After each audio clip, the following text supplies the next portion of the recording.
you grow up with your parents? Yeah, I grew up in the house with both of my parents and my brother. You think that affected the way that you approach life?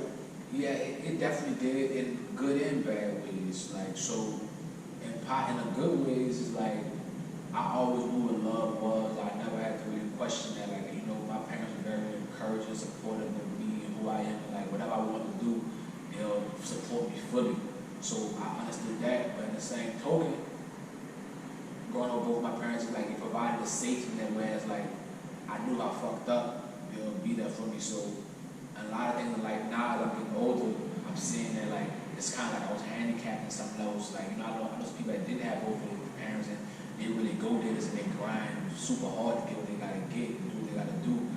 I didn't always have that mindset because I knew that my parents, that I had a real safety net. So I can say personally, I abused that bitch.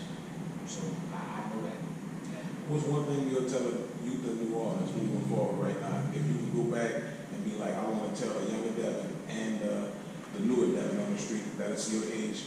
I mean, the one thing I would tell them is just like, and like for me it's hard because I feel like my childhood growing up wasn't crazy, so it was just like, I don't know what I probably tell myself, just like, keep doing what you're doing.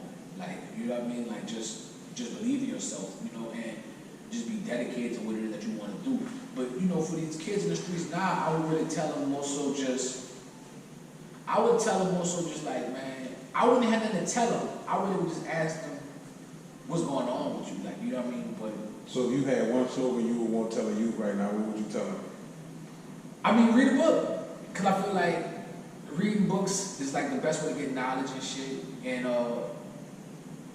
but that's the thing, so I wouldn't tell them that. So that's the thing, so I wouldn't tell them that. So like, I was saying like, I wouldn't tell them that because it's deeper than that. It's deeper than that. Like, I wouldn't tell them that. It's deeper than that. Like, I get what you're saying. I know what you're saying, but it's like, I would tell them, I really wouldn't tell them nothing. I would ask them like how they doing because me personally, I feel like the trauma they're dealing with is because they don't know how to express shit that they're going through. So I would ask them just, what's going on? Like, you know, like, are you good?